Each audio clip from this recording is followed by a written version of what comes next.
Assalamualaikum warahmatullahi wabarakatuh. Waalaikumsalam. Selamat datang di acara podcast keagamaan Himpunan Mahasiswa Pendidikan Bahasa Indonesia Universitas Muhammadiyah Malang yang dipersembahkan untuk mendalami berbagai aspek ajaran Islam dalam kehidupan kita sehari-hari. Alhamdulillah ya teman-teman, di bulan yang suci ini yaitu bulan Ramadan, kita masih bisa melaksanakan kewajiban kita sebagai umat muslim yaitu berpuasa di bulan Ramadan ini. Dan juga kita masih diberikan kesehatan oleh Allah Subhanahu wa Ta'ala. Pada kesempatan kali ini kita akan membahas topik yang sangat relevan nih di zaman sekarang, topik yang sangat hangat dan khususnya untuk generasi kita nih yang masih bingung bagaimana caranya membangun karakter di era sekarang. Pastinya kita sebagai generasi Z ya teman-teman, banyak yang mungkin suka tergoyahkan nih dengan hal-hal yang tidak-tidak. Untuk itu, topik kali ini kita akan membahas tentang membangun karakter Islami di tengah tantangan modernisasi di era digital. Perkenalkan, saya Lisyana Diva sebagai moderator di episode podcast keagamaan hari ini. Episode kali ini kita akan membahas bagaimana kita bisa tetap menjaga akhlak dan keimanan kita di era yang serba cepat ini, teman-teman. Bagaimana kita tetap teguh memegang prinsip-prinsip Islam meskipun dunia sekeliling kita ini udah banyak berubah nih, terus terkadang tidak sesuai dengan nilai-nilai yang kita anut. Tapi teman-teman, saya tidak sendiri di podcast kali ini. Saya ditemani oleh narasumber yang sangat hebat. Beliau merupakan dosen di Universitas Muhammadiyah Malang dan beliau sudah menempuh pendidikan di S1 dan S2 di Universitas Muhammadiyah Malang dan S3 di Universitas Islam Negeri Maliki Malang, yaitu bersama dengan Ibu Dina Mardiana selaku narasumber kita sebagai di podcast kali ini. Senang Ibu dengan berbincang-bincang dengan Ibu hari ini. Ya, Mbak Rizky, terima kasih. Bagaimana Ibu kabarnya? Alhamdulillah Mbak Rizky, sampai detik ini, Alhamdulillah kondisi sehat walafiat. Semoga Mbak Rizky juga dalam keadaan gitu. Alhamdulillah. Terima kasih karena sudah menyempatkan waktunya untuk berbagi ilmu dan berbagi wawasan tentang pandangan bagaimana caranya membangun karakter Islam di era sekarang ya Bu ya. Tanpa berlama-lama, mungkin langsung saja terkait pertanyaan yang pertama. Tentang bagaimana sih Bu memahami karakter Islam yang baik dan sesuai dengan ajaran Islam itu seperti apa menurut Ibu? Oke, baik. Bismillahirrahmanirrahim. Assalamualaikum warahmatullahi wabarakatuh. Waalaikumsalam. Oke, Mbak Rizky, terkait dengan pertanyaan tentang karakter Islami ya, di mana saat ini sudah kanan kiri pergerakan itu sudah semakin gencar dengan teknologi digital dan kawan-kawan begitu ya. Tentu ada poin tersendiri ketika kita membicarakan tentang karakter Islami. Mungkin kalau ditanya ya Mbak Rizky tentang apa sih karakter Islami begitu ya, kalau Bu Dina boleh kemudian memberikan definisi sederhana begitu ya, karakter Islam itu ya berarti karakter terpuji gitu yang ia dilandasi oleh ajaran Islam begitu.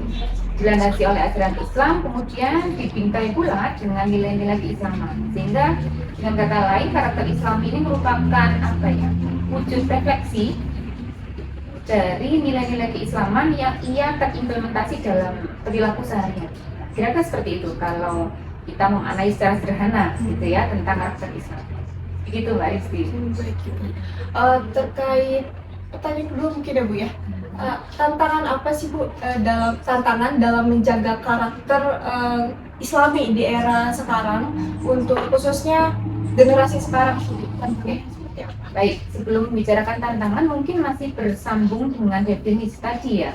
Jadi secara konsep kita perlu memahami Mbak Rizky dan para pendengar sekalian bahwa karakter Islam ini memiliki beberapa bentuk begitu ya. Kalau kita boleh mengidentifikasi begitu.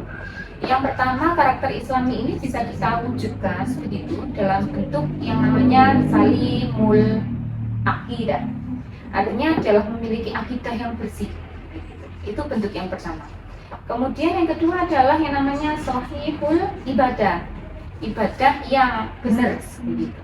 Baru yang ketiga disebut dengan matinul khuluq. Dia akan terimplementasikan dalam bentuk akhlak yang baik begitu kira-kira. Nah, dari bentuk ini kemudian nanti secara ideal kita perlu merujuk juga pada landasan teologisnya dulu ya. Misalkan Mbak Rizky dan para pembaca sekalian bisa mencermati ada di salah satunya Quran surat misalkan Al-Qalam ayat 4. Di sana tertera Allah berfirman, A'udzubillahi minasyaitonirrajim. Innallaha Bismillahirrahmanirrahim. Wa innaka la'ala khuluqin 'adzim. Nah, begitu. Jadi Allah mengatakan bahwasanya dan sesungguhnya gitu ya kata Allah, engkau Muhammad itu merupakan sosok yang memiliki budi pekerti yang baik, yang tinggi, yang unggul begitu. Nah, ini kita jadikan sebagai landasan dulu sebelum kita membicarakan tantangan. Nah, kemudian ayat tersebut ternyata ditunjang juga Mbak Rizky dan para pendengar sekalian dengan salah satu hadis misalkan yang sering kali kita dengar mungkin ya. Misalkan salah satu hadis yang berbunyi wama bu'istu, nah gitu ya, liutam lima maka rimal akhlak. Sesungguhnya saya itu Muhammad itu diutus untuk menyempurnakan akhlak. Nah, melalui landasan ini kemudian baru kita bisa berbicara tentang ternyata akhlak atau karakter Islam itu penting ya.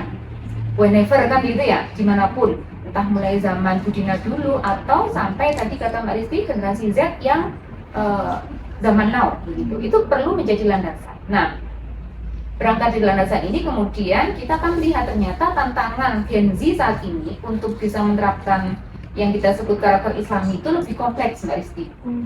Kalau zaman Budina misalkan dulu ya tidak begitu banyak media sosial, bahkan tidak ada.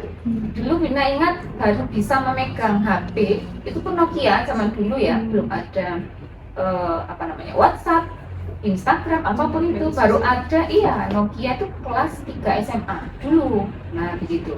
Nah, sekarang mulai dari anak balita mungkin ya sampai usia senja itu sudah pegang HP dan di dalamnya banyak sekali media sosial. Ini merupakan salah satu tantangan menurut saya Mbak Rizky. Jadi yang pertama adalah tantangan di mana globalisasi menuntut semuanya itu serba instan. Ya enggak? Nah, para pembaca dan Mbak Rizky tentu sudah mengalami itu. Pinginnya tuh semua instan. Nah, dari hal yang simpel saja nih, kita ingin makan sesuatu. Nah, biasanya kalau Mbak Rizky zaman sekarang, apa yang dilakukan Mbak Rizky? Go food. Nah, instan. Itu dari hal yang simpel Mbak Rizky. Secara akademik misalkan, kalau zaman dulu harus ke perpustakaan, membaca buku, menulis tangan di kertas, baru kemudian membaca, merefleksikan. Kalau Mbak Rizky dan kawan-kawan saat ini apa yang dilakukan? Biasanya mencari referensi di mana Mbak Rizky? Sosial media. Sosial media. Nah, itu merupakan salah satu tantangan. Nah, saya ingin memasuki bahwa tantangan yang bersifat konkret tersebut bisa kita juga terapkan dalam poin karakter Islami. Bahwasanya untuk menerapkan yang namanya karakter Islami, ternyata teknologi itu menjadi tantangan tersendiri. Kalau kemudian kita sebagai insan kamil gitu ya, terutama generasi muda, bisa kemudian memegang landasan yang tadi Bunda sampaikan di awal, maka dimanapun dan apapun kondisinya kita selalu tetap berpegang pada Quran. Misal nih, ketika mencari referensi tadi Mbak Rizky sudah menyampaikan, ya di sosial media, ya di Google kan gitu. Kalau kita memiliki landasan teologis yang kuat bahwasanya saya ini harus jujur begitu ya, maka bisa saja kita menggunakan media sosial yang kita miliki tapi tetap prosedural. Artinya saya sering katakan kepada teman-teman mahasiswa, tidak asal kontrol C kemudian kontrol V, kontrol P kan begitu. Nah, itu salah satu tantangan yang jika kemudian kita memiliki landasan basis teologis yang tadi Bunda sampaikan, maka itu tidak akan terpengaruh dengan itu. Biarkanlah di kanan kiri saya bertebaran ChatGPT, Gemini, tapi kalau sudah ada ruhul tadi itu, kalau kita sudah memiliki aksanul ibadah tadi dan matinul khuluq, sepertinya itu tidak akan terpengaruh dengan kita. Jadi tetap kita akan misalkan menjaga aspek atau nilai-nilai keislaman berupa kejujuran ketika ngerjain tugas nih, nah misalkan. Nah, ingin memasuki ruang di mana teman-teman bisa secara konkret mengkontekstualisasikan gitu ya dengan dunia teman-teman sebagai mahasiswa. Itu tantangan yang pertama Mbak Rizky, bahwa globalisasi yang menuntut semua serba cepat dan instan. Begitu Mbak Rizky. Baik Ibu, terkait masih tantangan ya Bu ya? Iya. tanggapan Ibu tentang kayak konten-konten generasi sekarang nih yang tidak relevan sama nilai-nilai Islam itu bagaimana? Iya. Baik, Bu Dina, satu sisi merasa bangga ya dengan prestasi Gen Z saat ini yang semuanya itu pintar menguasai itu cepat sekali, terutama teknologi. Kalau diminta untuk mencari referensi, tentu bisa jadi Bu Dina kalah cepat dengan Gen Z, Mbak Risti, misalkan ya. Tapi di satu sisi itu tadi, karena kemudahan dan keinsanan tersebut, kadangkala kita sebagai generasi muda begitu ya lalai untuk kemudian menjaga etika, salah satunya etika berkomunikasi. Maka seringkali itu ya ketika kita scroll status itu banyak sekali misalkan ada ujaran kebencian, ada kabar-kabar hoax gitu ya, yang itu tidak sesuai dengan faktanya. Nah, bagaimana cara kita menyikapi tersebut? Tentu yang pertama, balik lagi yang tadi yang awal. Kita senantiasa memiliki landasan tadi itu. Kita harus mempunyai tauhid begitu ya. Tauhid untuk kita bisa memegang ilmu pengetahuan. Jadi kalau kita pintar secara akademik, kita juga harus memiliki akhlak yang mulia dulu, tauhid yang benar dulu. Sehingga ketika ilmu pengetahuan kita kuasai, insya Allah kita akan tetap di koridor yang benar. Begitu, Mbak Rizky. Ibu, selanjutnya itu ada nggak Bu kira-kira strategi yang perlu kita miliki nih sebagai generasi kita yang bisa dibilang generasinya itu mudah terbawa arus itu biar kita nggak terjerumus dalam hal-hal yang tidak-tidak gitu ya Bu ya. Khususnya kan kita juga harus punya karakter seperti apa untuk menghadapi dunia yang sering berubah gitu ya Bu ya. Kira-kira apa ya? Oke, kalau ditanya strategi itu berarti sebenarnya harus bersifat apa ya teknis gitu ya, implementatif yang bisa kita lakukan kan gitu ya strategi. Mungkin yang pertama kalau menurut Bu Dina adalah yang utama adalah jaga dulu lingkungan pertemanan. Itu bisa menjadi ring satu lah ya ibaratnya bagi kita, terutama teman-teman yang kaum muda Gen Z ini untuk bisa memiliki tameng terhadap berbagai pengaruh negatif yang ada di luar kita. Kalau kita kemudian punya circle yang baik, insya Allah kita juga akan terimbas oleh hal yang baik atau kebaikan. Nah, jadi ingat salah satu hadis Rasulullah, kita itu diminta untuk kemudian memfilter pertemanan itu melalui salah satu redaksi hadis tersebut. Rasulullah mengibaratkan bahwa kalau berteman itu sebaiknya ya dengan lebih baik dengan penjual minyak wangi, gitu ya. Jangan kemudian kita gitu ya memilih teman yang ia seorang pandai besi. Ini sebuah perumpamaan yang menurut Bu Dina bijak begitu ya. Bahwasanya kalau seseorang itu berteman dengan penjual minyak wangi, misalkan nih Mbak Risti punya sohib jualan parfum. Nah, maka meskipun Mbak Risti misalkan tidak ikut berjualan parfumnya, begitu ya, tapi kan tetap terimbas bau-baunya. Mbak Risti harum, bukan saya yang harum, temanku yang jualan, kan begitu. Tapi kalau kita kemudian berteman dengan orang yang kebiasaannya bermain api gitu ya, kalau diibaratkan dalam hadis itu pandai besi, dia menempa besi, meskipun kita gitu ya tidak ikut menempa besinya, tapi pasti ikut kecipratan besi-besi tadi itu, bara apinya. Itu perumpamaan bahwa kita gitu ya, terutama generasi muda saat ini hendaknya untuk memfilter pertemanan. Itu menurut Bunda yang strategi efektif pertama yang bisa kita lakukan. Banyak sekali kejadian yang Bu Dina mendapat curhat gitu ya dari mahasiswa. Ketika di rumah sebelum hijrah ke Malang menjadi mahasiswa itu, dia rajin sekali sholat 5 waktu, nggak pernah bolos, ibadahnya oke gitu. Tapi ketika pindah ke Malang, begitu, karena pertemanan misalkan di kosannya itu membuat lingkungannya itu terhadap ibadah, misalkan sholat, maka si fulan ini ikut-ikutan males. Nah, itu yang membuktikan bahwa pertemanan itu memiliki hubungan yang kuat terhadap diri seseorang. Itu yang pertama. Kemudian strategi kedua yang mungkin bisa kita lakukan adalah di samping tetap berpacu pada landasan tadi ya, bahwasanya kita memiliki tauhid yang kuat begitu, kita harus mau dan mampu memanfaatkan medsos. Kita nggak mungkin Mbak Risti kemudian saat ini saya nggak mau mainan HP sih, HP banyak mudaratnya, enggak juga. Tapi bagaimana kita ya termasuk kaum muda, Gen Z, Mbak Risti dan kawan-kawan itu memanfaatkan medsos yang ia tidak keluar dari koridor atau syariat Islam. Contoh nih, nge-scroll medsos, ya cari kemudian konten-konten Islami misalkan yang bisa membuat kita itu memiliki pengetahuan atau wawasan agama. Misalkan sekarang kan banyak nih ustadz-ustadz zaman now yang yang modern gitu ya Mbak Rizky ya. Misalkan Ustadz Adi Jaya, siapa lagi Mbak Rizky? Ustadz Hanan Al-Kaki. Nah itu bisa dimanfaatkan oleh teman-teman. Satu, untuk menimba pengetahuan agama gitu ya. Yang kedua itu tadi, memanfaatkan medsos yang ia menjadi dampak positif ke kita. Strategi yang kedua seperti itu. Lalu kemudian strategi yang ketiga, kita perbanyak diri untuk bermuhasabah. Itu penting. Jadi kita harus menyadari kawan-kawan bahwa muhasabah itu harus senantiasa kita lakukan. Kita harus ingat Mbak Rizky dan kawan-kawan bahwa usia itu kita nggak tahu sampai kapan itu. Maka dari detik per detik nikmat usia yang diberikan oleh Allah kepada kita harus kita manfaatkan, termasuk dalam bermedia sosial. Begitu. Jadi itu mungkin 2 atau 3 strategi yang bisa kita lakukan ya Mbak Rizky di tengah gempuran digitalisasi, transformasi digital atau istilah apapun itu yang sekarang melanda dunia. Gitu Mbak Rizky. Baik ya Bu ya. Bagaimana teman-teman? Menarik bukan tentang pembahasan kita hari ini? Karena kita sudah dapat 3 sesi ya Bu ya, sudah 3 pertanyaan. Mungkin ada nggak Bu pesan-kesan untuk materi yang sudah disampaikan? Oke.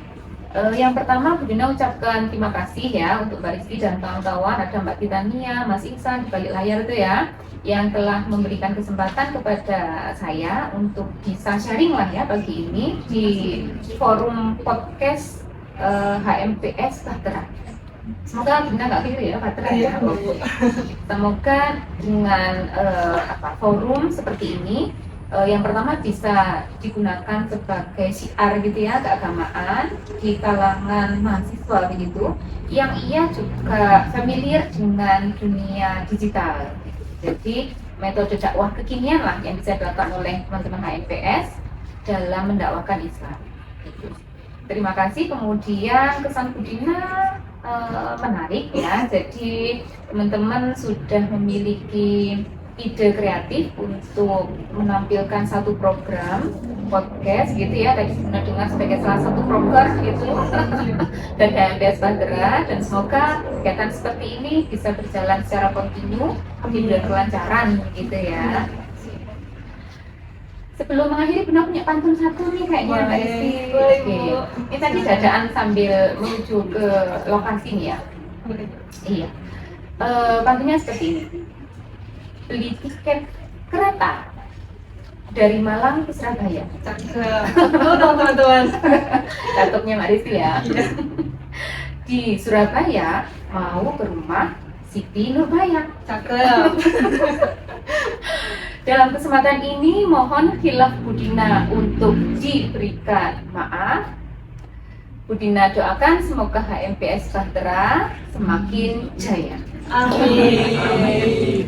Terima kasih Ibu Dina. Mungkin bisa dapat saya simpulkan bahwa membangun karakter Islami di era digital bukanlah hal yang mudah ya teman-teman, tetapi sangat penting untuk menjaga keimanan dan nilai-nilai moral.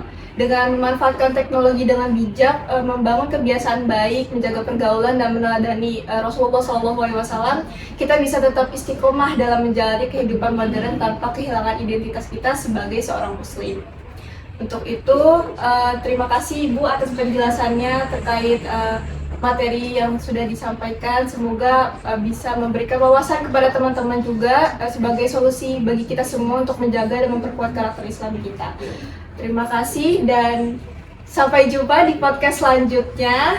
Assalamualaikum warahmatullahi wabarakatuh. Waalaikumsalam warahmatullahi wabarakatuh.